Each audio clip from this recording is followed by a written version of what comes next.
ఒక్కసారికి ఇట్లా మీరు ఇట్లా స్కామ్ చేశారటంటే దీంట్లో ఉన్నారంటే చెప్పు తెగుద్ది ఎవడాడు చెప్పినోడని. అందరూ కూడా సామాన్యమైన వ్యక్తులే, జీతం చేసుకున్న వ్యక్తులు.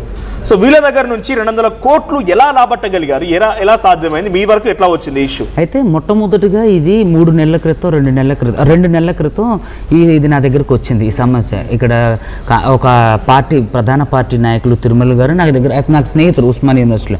సో ఈ కేసు నా దగ్గరకు తీసుకొస్తే దాదాపుగా నేను ఒక నెల మొత్తం స్టడీ చేసి బాధితులందరి దగ్గర నుంచి వాంగ్మూలాలు తీసుకోవడం, అసలు ఏం జరిగింది, మీరు ఎంత ఇచ్చారు, మీరు ఏం మాట్లాడారు, మీరు ఎప్పుడు ఇచ్చారు, ఎలా పే చేశారు, through PhonePe, Google pay, account pay, ఇవన్నీ కలిసి ఒక డేటా కలెక్ట్ చేసుకుంటే అందరు చెప్పే మాట ఏంటంటే, సార్ మంగ్లీ గారు ఉన్నారు, మంగ్లీ తమ్ముడే దీంట్లో డైరెక్ట్గా ఇన్వాల్వ్ అయ్యిండు, మాతో కలిసిండు, తిరిగిండు, తిండు, తాగిండు, డబ్బులు పెట్టుబడులు పెట్టమండి అని చెప్పిండు. తర్వాత మంగ్లీ వాళ్ళ తమ్ముడు మీతో ఎందుకుండంటే వాళ్ళు మంగ్లీ వాళ్ళ చెల్లిని ఈ ఎవరైతే ఈ రమావత్ మధు ఉండో అతను చేసుకోబోతుండని చెప్పి అతను మాతో చెప్పిండు, వాళ్ళ తమ్ముడు కూడా మాతో చెప్పిండు, వాళ్ళ తమ్ముడు మాతో పాటు తిరిగిండు అని చెప్పడంతో అసలు ఈ కేసులు పాపం ఇప్పుడు అడ్వకేట్ అయినా పోలీస్ అయినా 2 వెర్షన్లో తీసుకుంటారు. సో అలాంటప్పుడు నేను ఏం చేశానంటే, ఒక తెలిసిన ప్రముఖ మ్యూజిక్ డైరెక్టర్ గారు నాకు బాగా క్లోజ్.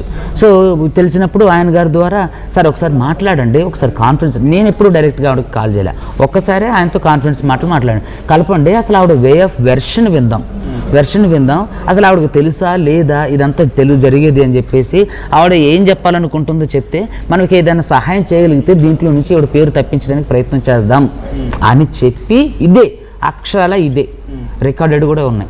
అయితే చెప్పిన తర్వాత ఆయన మంగ్లీని లైన్లోకి తీసుకున్న తర్వాత మంగ్లీ మాట్లాడారు, సార్ ఇట్లా తర్వాత ఒకసారికి ఇట్లా మీరు ఇట్లా స్కామ్ చేశారటంటే దీంట్లో ఉన్నారంటే చెప్పు తెగుద్ది ఎవడాడు చెప్పినోడని నేను అనుకుంటూ ఇక కాన్వర్జేషన్ స్టార్ట్ చేసి ఇట్లా మొత్తం మాట్లాడిన తర్వాత ఆయన తిట్టారు. ఆయన హైకోర్టు అడ్వకేటు అంటే నేను ఆయనగా సార్ తిట్టేది రమావత్ మధునని. సరే రమావత్ మధునైనా సరే నువ్వు మేము మాట్లాడేటప్పుడు అసలు అట్లా మాట్లాడకూడదు అంటే ఉండండి దాని కళ్ళలో కలుపుతానని చెప్పి వాళ్ళ తమ్ముడిని శివ చౌహాన్ని రమావత్ మధు గారిని కూడా లైన్లో తీసుకుంది. ఇదంతా కూడా ఒక డైరెక్టర్ గారు, ఆయన పేరు చెప్తాను, మ్యూజిక్ డైరెక్టర్ గారు వింటూనే ఉన్నారు, కార్తిక్ కొడగండ్ల గారు, మ్యూజిక్ డైరెక్టర్ కార్తిక్ కొడగండ్ల గారు.